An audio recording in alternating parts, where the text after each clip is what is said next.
Hey,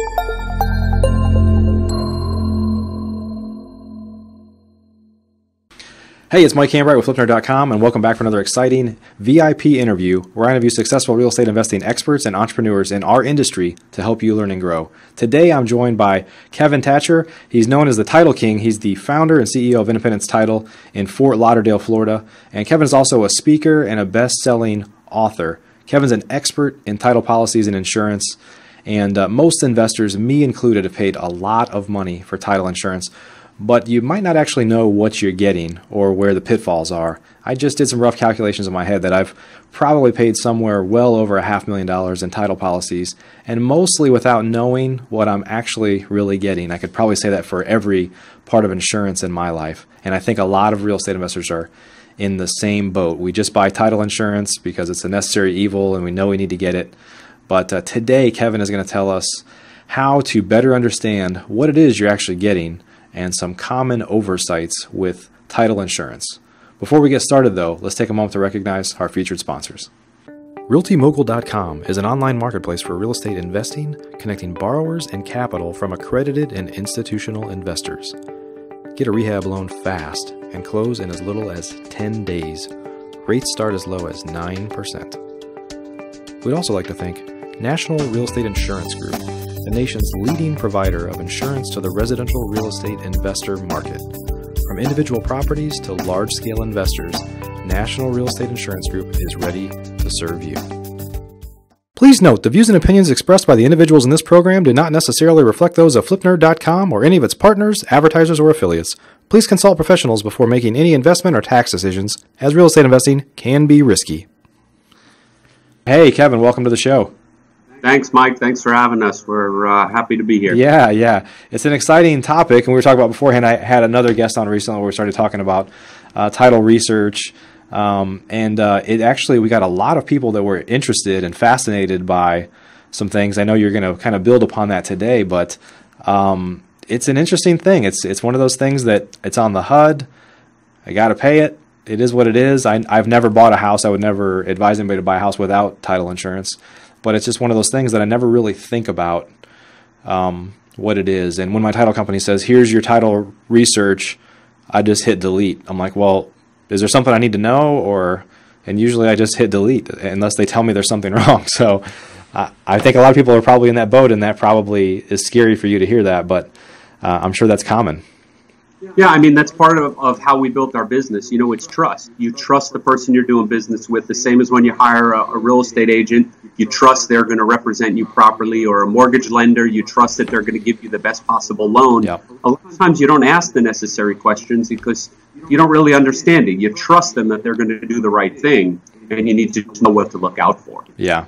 And one thing that'll be interesting to get into, I don't want to steal your thunder yet, but there's a lot of exclusions that are kind of written into a lot of title policies, and investors, some of those documents they're signing are exclusions away from things that actually won't cover them in the event that they have a claim. Is that correct? Yeah, I mean, the famous hold harmless agreement that most people see, especially investors when they're buying from the bank, the REO title company, who's looking out for the bank. That's their largest and best client. Yeah. And if that bank stops using them, they essentially go out of business. So they put that hold harmless agreement. And the problem is, if you don't know what you're signing, you just sign one of the documents not realizing that if anything ever comes up, you can't call them. They say, don't call us, leave us alone. You have to hope that your title policy is going to step in and cover it. And then there's exclusions on that as well. As I say, with any insurance companies are not in business to pay claims. It makes sense. That's the nature of the business. Right. So you need to know how to best protect yourself.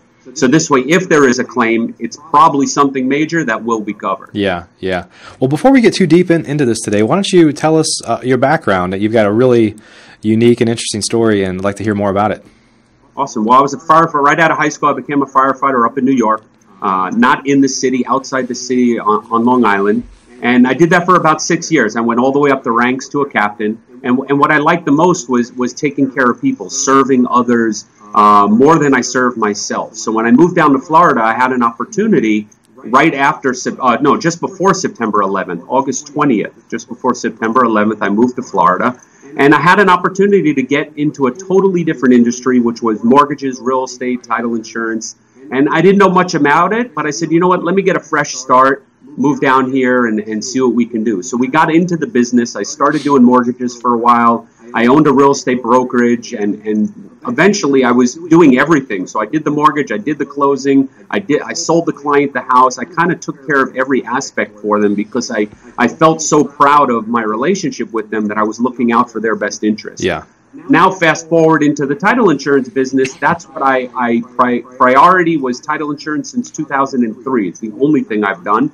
I've invested in some houses, but for me it was more, let me teach my staff how to serve the community, how to serve the investors better than anyone else. Mm-hmm. And we built a company from 3 closings a month up to 80 to 100 closings a month. I have 15 full-time employees, and they all follow that same premise. Serve you better than we serve ourselves. Right. Look out for you. And as I learned when I was a firefighter, it was firefighters go in the deal, they run into the fire together, and no one's left behind. And it's the same thing with my company. We go in this deal together, and we're all going to get out paid, or we're all going to get out unpaid, but at least it's going to be for the right reason. Yeah, that's awesome. Maybe you could take a minute and tell us about the difference between, because, for all investors, anybody that I mentor or coach or talk to, anybody that asks, you would always say one of the first things you want to do is find an investor-friendly title company, right? Investor-friendly being the key word there. There's a lot of great title companies, but a lot of the typical retail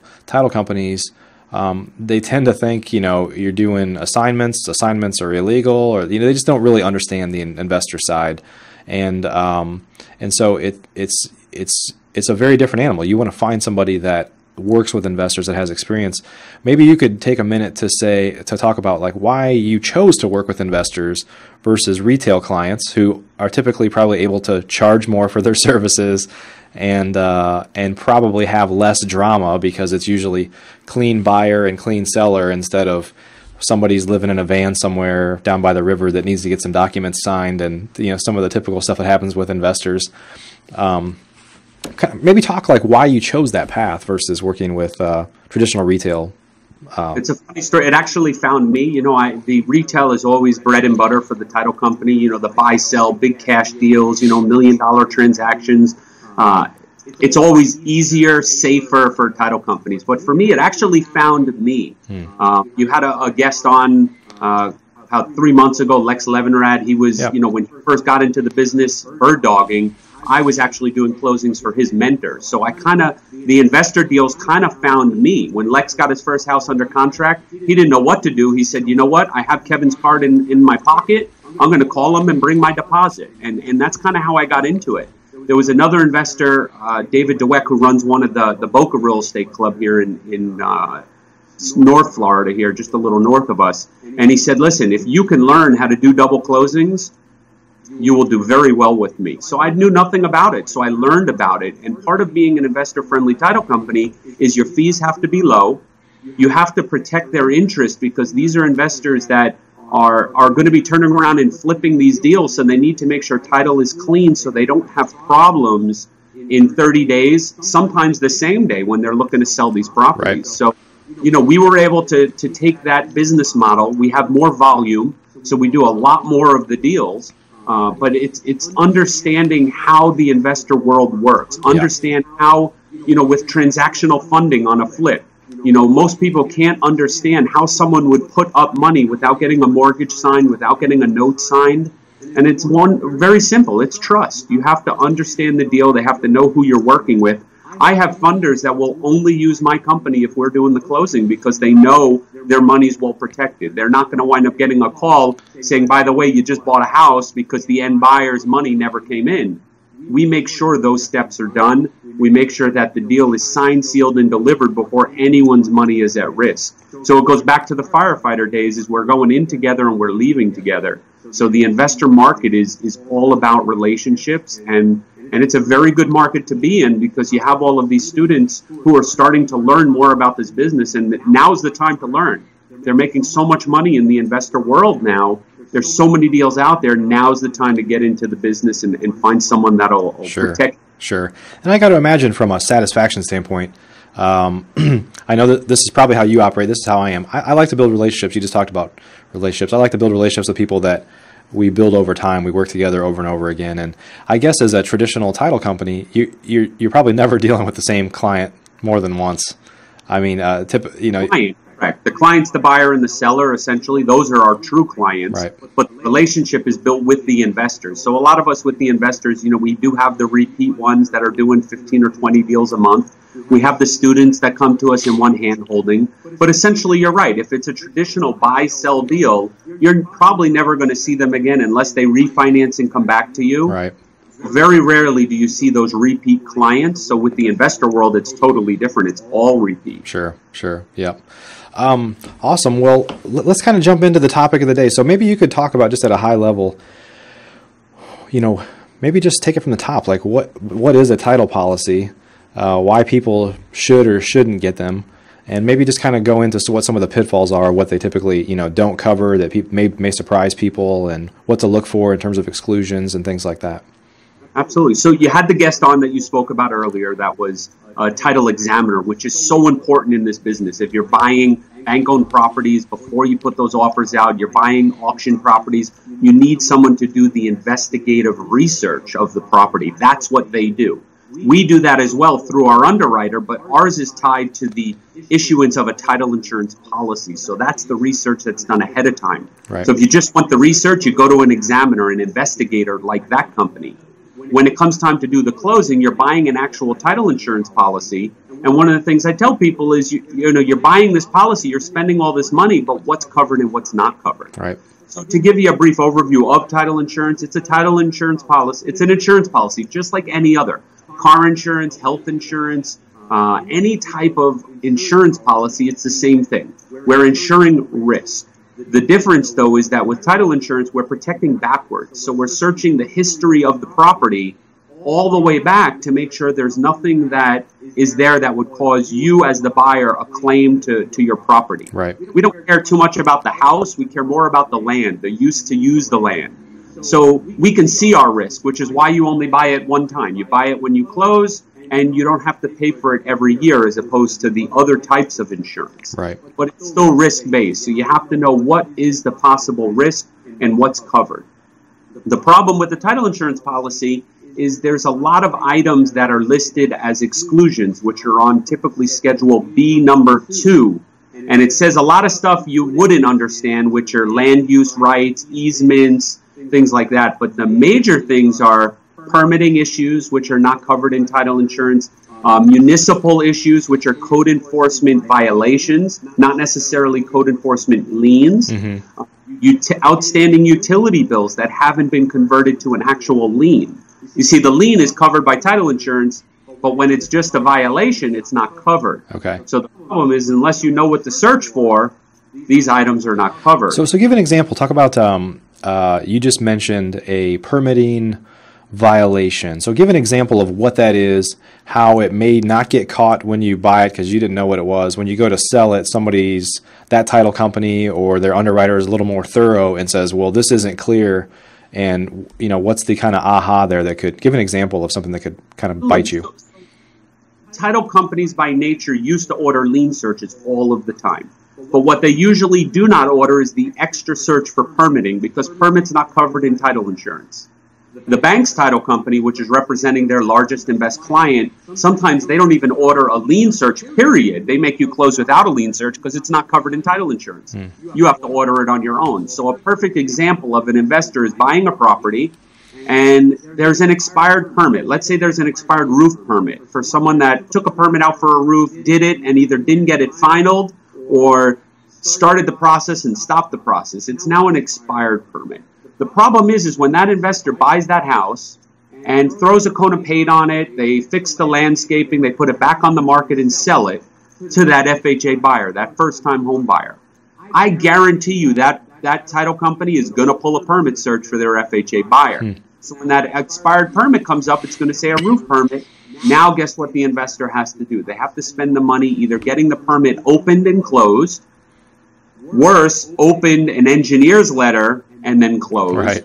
Or even worse, opened, replaced the roof completely because it wasn't done to code, or they say we can't see the type of nailing that was done and we're not approving it.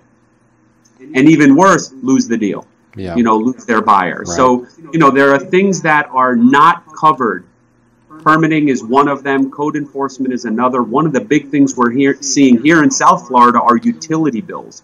Simple water bills in the range of $16,000 to $20,000 of outstanding utility bills. Wow. So imagine they don't pull a lien search, and now that new buyer goes to turn on the water, and now there's a big lien. Try and go back to the bank and ask them to pay for something. The answer is going to be no. Right. And the interesting thing is that some of the things you're talking about here are different by state, right? Could even be at the county level, I guess. Like I know in Texas where we're at, we've had issues before where they won't turn our utilities on because they were an unpaid bill. Usually if we provide them a HUD to show that we changed hands, they're okay with that. But I know that rules are different from state to state. How should investors, maybe you just give a tip on how they could learn more about these things that are unique to their market? Yeah, I mean, Florida, it's different. Obviously you go by Florida statutes, and here it's actually every municipality is different. Some lien for some don't lien. So, you can check with their local municipality. The first step is make sure the title company is ordering a lien search, not just a title search. Title search is the history of the property that's recorded in public records tied to the legal description. The lien search is everything that's unrecorded. So it's going to be personal property for people that run businesses maybe out of their house that's unpaid. It could be utility bills, permitting, code. So make sure they order that search, and then call the municipality and say, do you lien for tenant water? Is there outstanding utilities that I need to know about? Are there any open permits, expired permits that I need to know about? Is how they could do the research on their own, as opposed to ordering the search themselves. And even when you order the search, they're not necessarily 100% reliable because people make mistakes. Right. I have a story of this. I don't know if this would get caught at all in any of the things that you're talking about here, but it was basically a demolition order on a house. And so I know somebody that wholesaled, basically assigned a house to somebody. They went in, and the windows were boarded up because it had been vacant for a while. Somebody had passed away, but it wasn't a bad house. They boarded the windows up for some reason.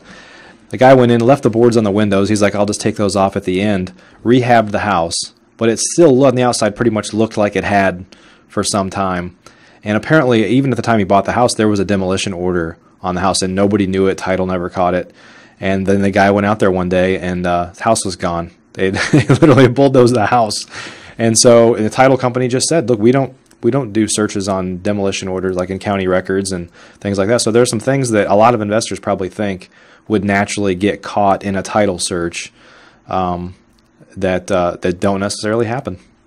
Yeah, I mean, for sure, that's something, depending on how it's indexed. Here in Florida, everything is a public record. So most likely the order probably had to go through some type of court jurisdiction. So there would probably be some type of code enforcement order that was recorded. Yeah. So we probably would catch that here.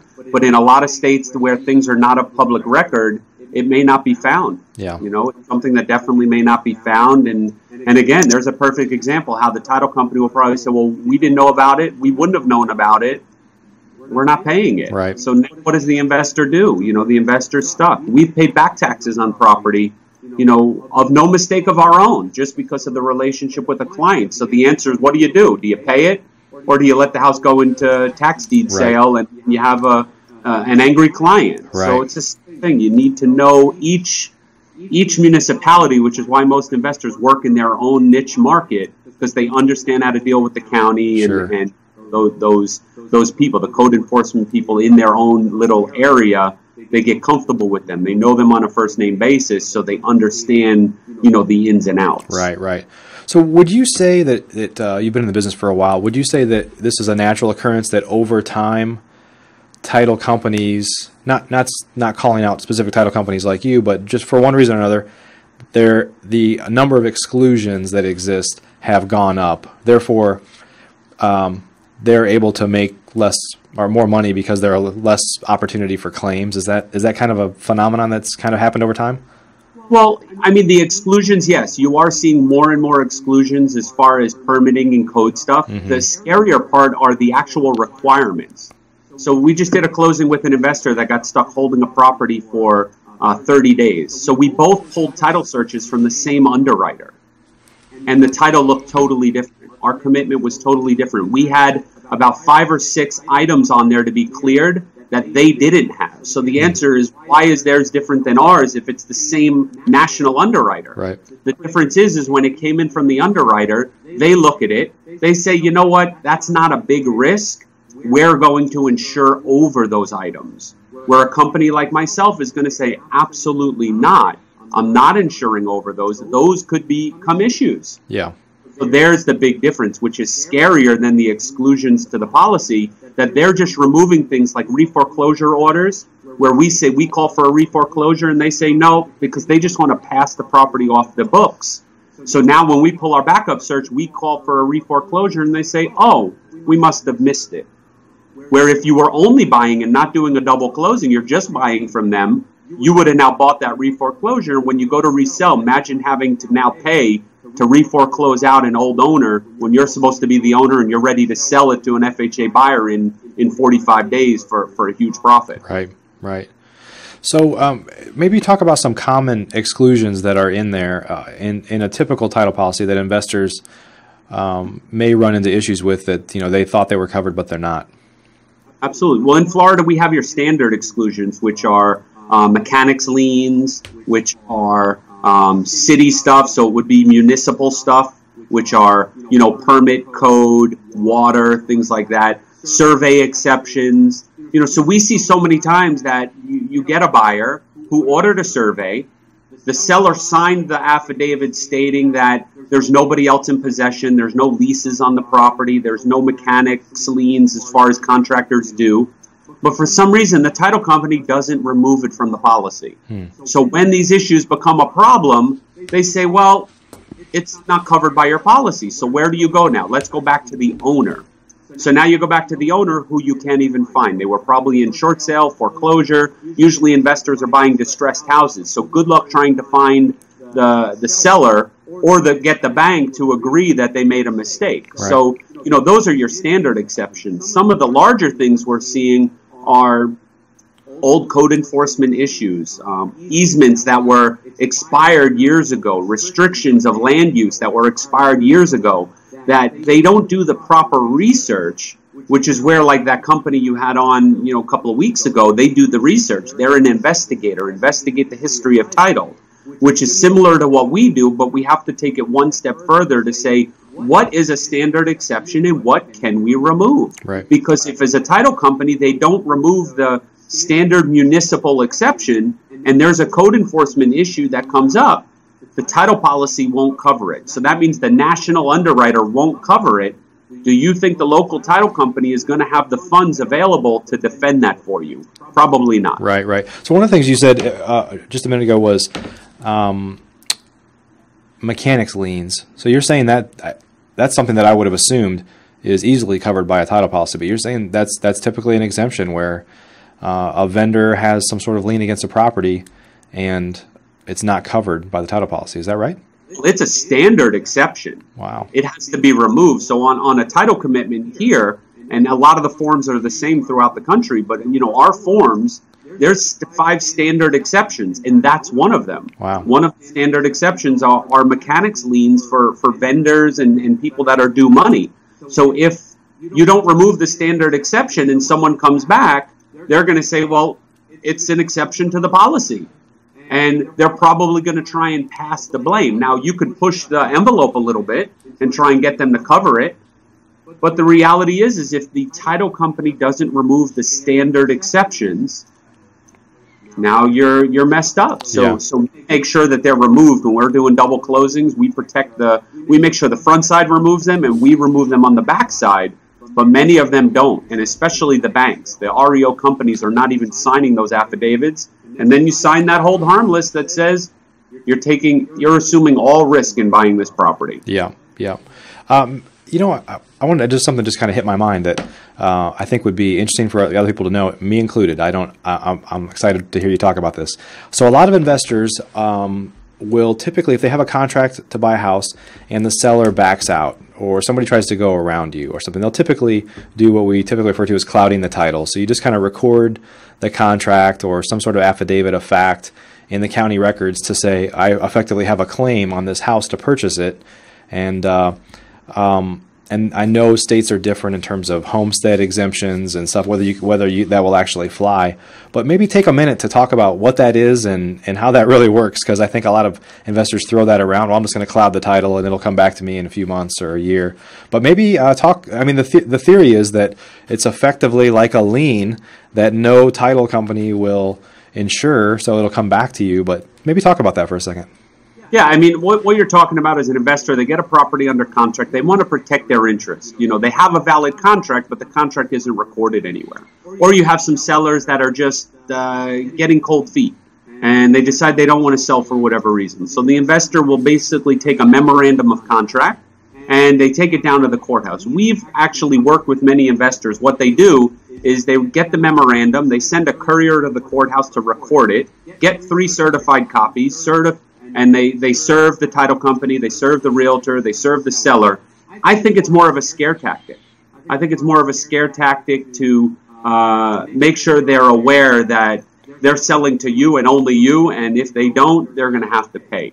And typically those will be paid. They only last a certain period of time, but a lot of investors do it. Yeah. Do they necessarily agree with it? Not necessarily. But from a legal standpoint, I won't give the legal advice on it because I'm not an attorney. Right. But I'll tell you from a procedure standpoint, a lot of investors do it and they win. Yeah. Because now they know that this property is, it's locked up. They don't have a choice but to pay you. So either sell to me or you're not going to sell, at least for a while, until you go through the process of getting that vacated. More so because the title insurance company isn't making enough money to have the claim. We're not making thousands and thousands of dollars. If on an investor deal we make $500-600, we're not going to take a risk of a $10,000 cloud on title. It's not worth the legal defense to defend it. So the title companies back away and say we're not closing. Yeah, and that's when you see that it's clouded by somebody else. Is that right? Yeah, we would see it. When we pull our update on title, we would see. Plus, typically the investors are serving the title company saying, hey, by the way, we've recorded this against the history, because a lot of times they won't catch it in the update. So you want to make sure if you are doing it, you actually serve the notice to the title company so they're aware that this cloud now exists. Right. That's fascinating.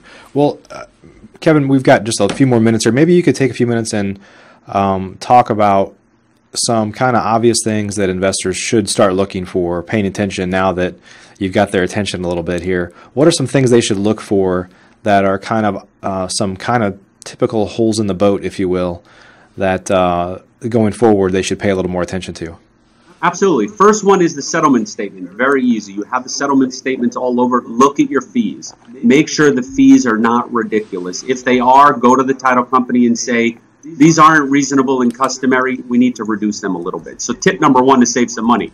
The next two are the searches. We do 2 types of searches, the title search and the lien search. Make sure you're ordering lien searches. Lien searches, again, as we said, are covering code enforcement, permitting, utility bills. Make sure they're pulling these lien searches and you're reviewing them to see what shows up. The third one is looking at your title commitment. Their buyer is supposed to receive that title commitment, and as you said, you've received it, but you don't really know what you're looking at. You expect they're doing the job. You need to look at it and have them explain it to you. What are the requirements, and are these all going to be taken care of? What are the exceptions? Are they all going to be taken care of? If you're using the bank's title company and you're not flipping the deal where you have a title company such as myself shadowing the second closing to make sure the first goes smooth, hire a research company like the guest you had on to do that research to match it up and make sure that all your ducks match up and the title looks pretty clean. Sure. So those are kind of the 3 things you really need to look out for. But most importantly is that lien search, because the banks, the REO title companies now aren't ordering them anymore. They make you responsible for requesting it and responsible for ordering it and reviewing it. But permits and code issues can come back to bite you, especially when you're selling to that FHA buyer, because they're for sure going to do the proper research to make sure there's nothing that's going to put that loan in jeopardy. Right. Awesome. Kevin, if folks want to learn more about you and absorb some more of your knowledge, where do they go? Our website's Title Rate, R-A-T-E, so TitleRate.com. You can download all of my books on there. My best-selling book with Ron LeGrand, Title Insurance Tips and Secrets book with Lex Levinrad, The books are all on there. We have a mobile app on there, a closing cost calculator that they can use. Everything is state of the art. Or just give our office a call. I'm available. My staff's available. We're all trained on investor procedures. So, we're happy to answer any questions and kind of walk you through that process to make sure that you're protected, we're protected, and we all get out of the deal making some money. That's fantastic. Kevin, thanks so much for your time today. I appreciate it. That's great information, and this is exact. I'm sure there's a lot of people that are listening to this right now that just learned a ton. So, and me included. So, thank you very much. It's our pleasure to educate, empower, and make sure we're all making money. All right, buddy. Have a great day. Appreciate you. Thank you. All right. Are you a member of FlipNerd.com, the most robust real estate investing platform in existence, where you can find off-market wholesale deals and great vendors literally in your market? You can get access to advice from experts and learn about local clubs and events right in your backyard. If not, please visit FlipNerd.com and register for a free account. You can register in less than a minute. It's pretty much the coolest site that's ever existed in the real estate investing industry, so get on over to FlipNerd.com.